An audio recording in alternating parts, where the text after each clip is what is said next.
আলহামদুলিল্লাহ। তাহলে আমরা আল্লাহ পাকের আবাদত কেন করব? এই জন্য আমরা আল্লাহ তাআলার আবাদত করব যে আল্লাহ আমাকে সৃষ্টি করছেন। হ্যাঁ, আল্লাহ আমাকে সৃষ্টি করছেন, আল্লাহ আমাকে খাওয়াইতে আছেন, আল্লাহ আমাকে পালতে আছেন। যে আল্লাহ তাআলা আমাকে দুইটা ভালো চক্ষু দান করছেন, দুইটা কান দান করছেন, দুইটা হাত দান করছেন, দুইটা পাও দান করছেন। সম্পূর্ণ অঙ্গ প্রত্যঙ্গগুলো আল্লাহ তাআলা আমাকে ভালো দান করছেন।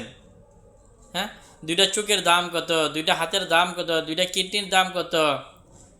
যে আল্লাহ তাআলা আমাকে লক্ষ লক্ষ কোটি কোটি টাকার সম্পদ আল্লাহ তাআলা দিয়েছে, এই জন্য আমি আল্লাহ তাআলার ইবাদত করব। কিন্তু আল্লাহ তাআলা কত বড় দয়ালু, কত বড় মেহেরবান। যে আল্লাহ আল্লাহ আমাদের মালিক, আমরা আল্লাহ তাআলার ইবাদত করব, এটাই হচ্ছে নিয়ম।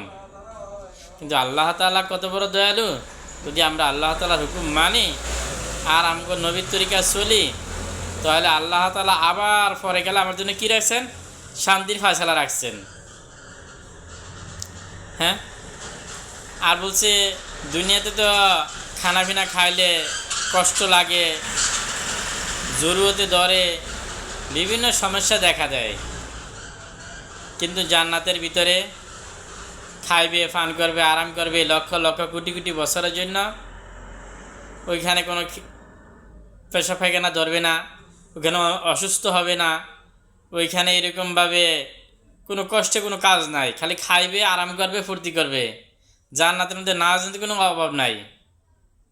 কিন্তু আমি আল্লাহ সৃষ্টি করে দুনিয়াতে পাঠাচ্ছি, কিন্তু এই অল্প সময়টা যদি আমি একটু নিজের মন মতন চলে গেলাম, তাহলে আমার অবস্থাটা কী হবে? জাহান্নামের আগুনে জ্বলা লাগবে। আর জাহান্নামের আগুনের পাওয়ার কত বড়!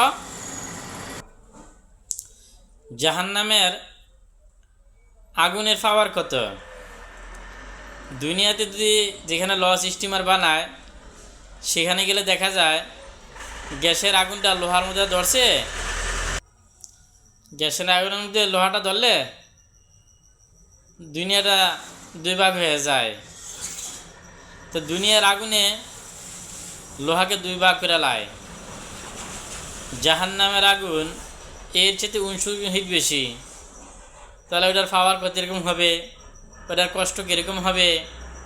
এই জন্যে ভাই, আমরা নিজে নিজের উপর রহম করি, নিজে নিজের উপর দয়া করিয়া ইনশাআল্লাহ আল্লাহ তাআলা আমরা আল্লাহ তাআলা হুকুম মেনে কাজ করব। আল্লাহ তাআলা দুনিয়া আখিরাতে উভয়জনে আল্লাহ তাআলা শান্তি ফয়সালা করে দিবেন।